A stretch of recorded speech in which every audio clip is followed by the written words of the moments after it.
केंद्रीय मंत्री शिवराज सिंह चौहान अंबिकापुर के पीजी कॉलेज मैदान में आयोजित मोर आवास मोर अधिकार कार्यक्रम में शिरकत करे। सोमवार की शाम वे रायपुर पहुंचे। इस अवसर पर उन्होंने कहा कि प्रधानमंत्री नरेंद्र मोदी के नेतृत्व में विकसित भारत के निर्माण का महायज्ञ चल रहा है।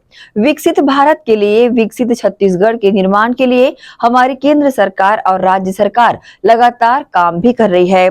पिछली सरकार ने गरीबों के घर छीन लिए थे। प्रधानमंत्री ग्रामीण आवास योजना के तहत पैसा भेजा गया, लेकिन तत्कालीन राज्य सरकार ने इसके लिए कुछ नहीं किया।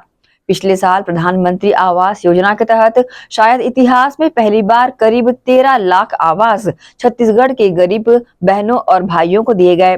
2018 की आवास प्लस की सूची में एक भी पात्र व्यक्ति नहीं छूटेगा। सभी को घर दिए जाएंगे और अगर कोई छूट गया तो उसका नया सर्वे किया जाएगा। कल आवाज देने वाले मित्रों, प्रधानमंत्री श्रीमान नरेंद्र मोदी जी के नेतृत्व में विकसित भारत के निर्माण का महायज्ञ चल रहा है। विकसित भारत के लिए विकसित छत्तीसगढ़ बनाने के लिए हमारी दोनों सरकार, केंद्र सरकार व यहाँ विष्णु जी के नेतृत्व में राज्य सरकार निरंतर काम कर रही है और विकसित छत्तीसगढ़ के लिए विकसित कृषि और समृद्ध किसान, विकसित गांव और गरीबी मुक्त गांव बनाने का संकल्प हमारा है।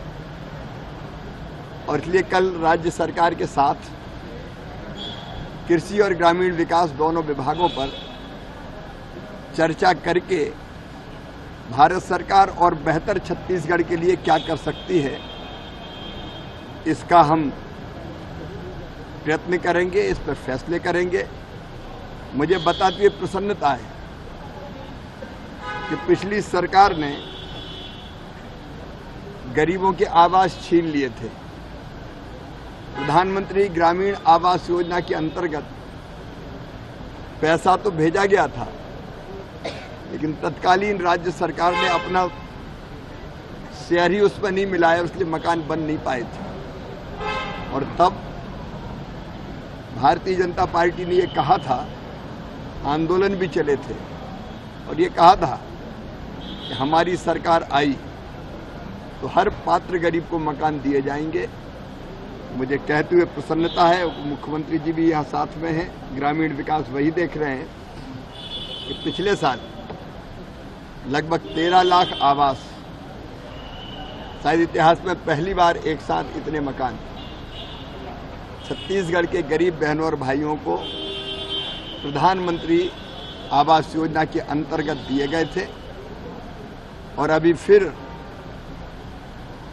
मुख्यमंत्री जी ने, विजय जी ने ये कहा कि अभी 3 लाख बाकी है, 3,776,19 पूरा हिसाब किताब है। तो अब वो 3,719 मकान भी पूरे करना है। एक भी 2018 की आवास प्लस की जो सूची है उसमें एक भी पात्र शेष नहीं रहेगा, सबको मकान दिए जाएंगे और बाकी कोई रह गया तो नया सर्वे जारी है। सर मोदी जी